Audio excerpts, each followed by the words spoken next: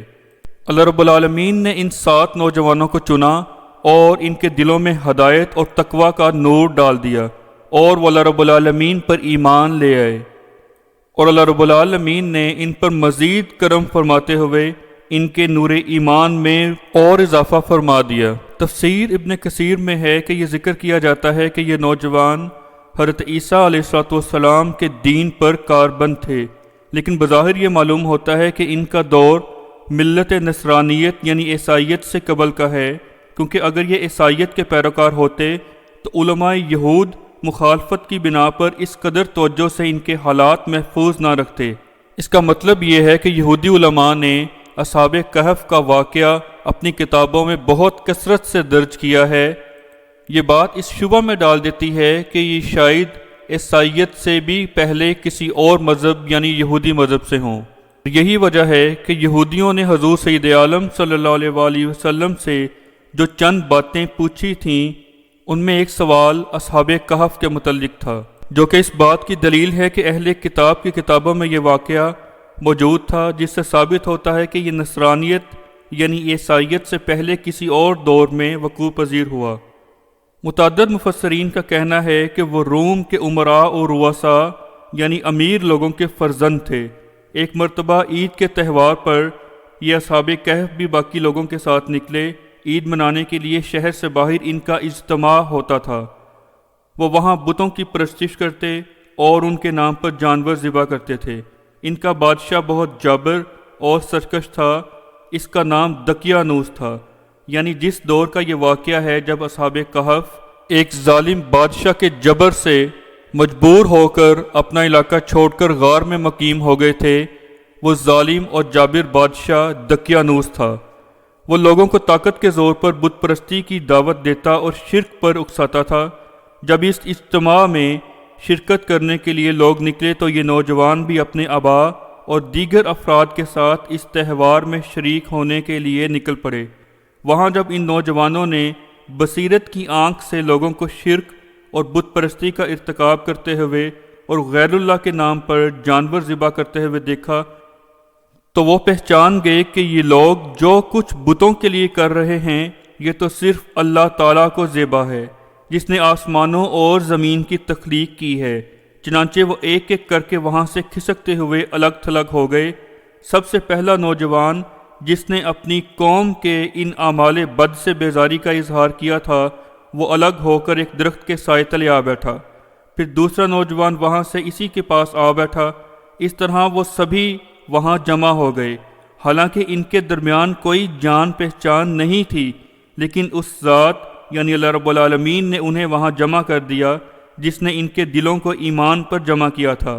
جیسا کہ حدیث مبارکہ میں آتا ہے کہ ارواح ایک جمع شدہ لشکر ہیں، ان میں سے جو روز ازل سے متعارف ہو گئیں ان کے درمیان دنیا میں الفت پیدا ہو جاتی ہے، اور جو وہاں اجنبی رہیں ان میں یہاں اختلاف رہتا ہے۔ غرض یہ کہ ان میں سے ہر ایک باقی ساتھیوں سے اپنی حقیقت کو چھپائے ہوئے تھا، کیونکہ ہر ایک کو یہ خوف دامن گیر تھا کہ اگر حقیقت سے پردہ اٹھ گیا تو اس کے نتائج سنگین برآمد ہوں گے اور مشکلات کا سامنا کرنا پڑے گا۔ یعنی حالت یہ تھی کہ سب نوجوان ایک دوسرے کو بتانے سے ڈر رہے تھے کہ دراصل وہ کیوں یہاں پہ جمع ہوئے ہیں اور ان کا ارادہ اللہ رب العالمین کی ذات سے متعلق، اللہ رب العالمین سے محبت سے متعلق کیا ہے۔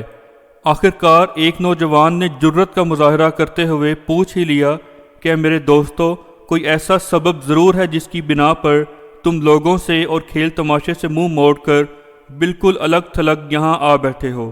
ہر شخص کو اپنے دل کی بات بتا دینی چاہیے۔ اس پر ایک دوسرا نوجوان کہنے لگا کہ میں نے اپنی قوم کو باطل روش اور مشرکانہ عقائد اپنائے ہوئے دیکھا ہے۔ عبادت کا مستحق تو صرف اللہ وحدہ لا شریک ہے، جس نے زمین و آسمان اور ان میں موجود ہر چیز کو پیدا فرمایا ہے۔ دوسرے نوجوان نے کہا کہ میرا معاملہ بھی یہی ہے، حتیٰ کہ سبھی توحید کا اقرار کرتے ہوئے ایک بات پر متفق ہو گئے اور تمام سچے بھائی بھائی بن گئے۔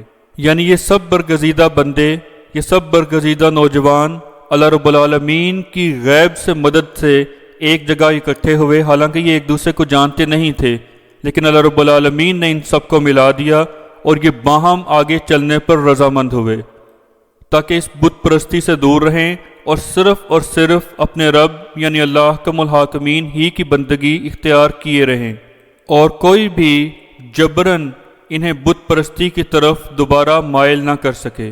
پس یہ نوجوان موقع ملتے ہی وہاں سے بھاگ کھڑے ہوئے اور ایک غار میں پناہ گزین ہوئے۔ بادشاہ اور قوم کے افراد تلاش بسیار کے باوجود ان کا سراغ نہ لگا سکے۔ اللہ رب العالمین فرماتے ہیں کہ جس طرح ہم نے انہیں سلایا، اسی طرح 309 سال کی نیند کے بعد بالکل اسی حالت میں بیدار کر دیا۔ ان کے بدن، بال اور آنکھیں، سبھی اعضاء جوں کہ توں بالکل صحیح و سالم تھے۔ ان کی حالت اور حیت میں سر منہ بھی فرق نہیں آیا تھا۔ اسی وجہ سے وہ ایک دوسرے سے پوچھنے لگے کہ تم کتنی دیر سوئے رہے؟ جواب ملا کہ ایک دن یا دن کا کچھ حصہ، کیونکہ وہ صبح کے وقت غار میں داخل ہو کر سوئے تھے اور شام کے وقت بیدار ہو گئے تھے۔ یعنی اصحاب کہف جب نیند سے بیدار ہوئے تو ایک دوسرے سے یہ بات پوچھ رہے تھے کہ ہم کتنی دیر یہاں سوئے رہے، تو پھر خود ہی کہنے لگے کہ تمہارے معاملہ کو اللہ تعالیٰ ہی بہتر جانتا ہے۔ کثرت نوم کے سبب گویا وہ تردد کا شکار ہو گئے، چنانچہ اب انہیں بھوک پیاس ستانے لگی تھی، اس لیے اس بحث کو طول دینے کی بجائے وہ اس اہم ضرورت کی طرف متوجہ ہوئے اور کہنے لگے، یعنی کسی ایک آدمی کو ہم میں سے یہ چاندی کا سکہ دے کر بھیجو۔ جب انہوں نے اپنے اپنے گھروں کو خیر بات کہا تھا تو کچھ رقم سکوں کی شکل میں انہوں نے اپنے پاس رکھ لی تھی۔ پھر جب اصحاب کہف میں سے ایک شخص اپنے کھانے کا سامان لینے کے لیے شہر کی طرف نکلا تو سارا ماحول اجنبی محسوس ہونے لگا۔ وہ بھیس بدل کر عام رستہ سے ہٹ کر شہر پہنچا تو دیکھا کہ سارا کا سارا شہر اس کے لیے بالکل ایک نیا تھا۔ ہر شے تبدیل ہو چکی تھی اور وہ شہر کی کسی بھی شے کو پہچان نہیں پا رہا تھا۔ اس لیے اس نے فیصلہ کیا کہ اس شہر سے جلد از جلد نکل جانا میرے لیے بہتر ہے۔ وہ ایک نان بائی کے پاس گیا اور اسے سکہ دے کر کھانا طلب کیا۔ جب نان بائی نے سکہ کو دیکھا تو وہ ہکا بکا رہ گیا۔ اس نان بائی نے یہ سکہ اپنے پڑوسی کو دیا اور دیگر لوگ بھی وہاں اکٹھے ہو گئے۔ سبھی اسی سکے کو الٹ پلٹ کر دیکھنے لگے اور کہنے لگے کہ کوئی خزانہ اس شخص کے ہاتھ لگا ہے۔ چنانچہ وہ دریافت کرنے لگے کہ تم نے یہ سکہ کہاں سے لیا ہے؟ شاید تمہیں کوئی خزانہ ملا ہے، اور بتاؤ تم کون ہو؟ تو کھانا لینے آنے والے شخص یعنی یملیخا نے آگے سے جواب دیا کہ میں اسی شہر کا باشندہ ہوں، کل شام کے وقت ہی میں یہاں سے نکلا تھا، یہاں کا بادشاہ دقیانوس ہے۔ یہ سن کر سبھی نے کہا کہ یہ مجنون ہے اور اسے لے جا کر حاکم شہر کے پاس چل دیے، یعنی یملیخا کو لے کر اس وقت کے بادشاہ کے سامنے پیش ہوئے۔ بادشاہ کے پوچھنے پر انہوں نے سارے حالات اس کے گوش گزار کر دیے۔ حاکم اور باقی تمام لوگ بڑے حیران تھے کہ اصل معاملہ کیا ہے۔ آخر طے یہ ہوا کہ غار کی طرف چلتے ہیں۔ حاکم اور سبھی لوگ غار کی طرف روانہ ہوئے۔ جب غار کے پاس پہنچے تو کھانا لانے والے ساتھی یعنی یملیخا نے کہا کہ تم ذرا انتظار کرو تاکہ میں اپنے ساتھیوں کو اطلاع دے دوں۔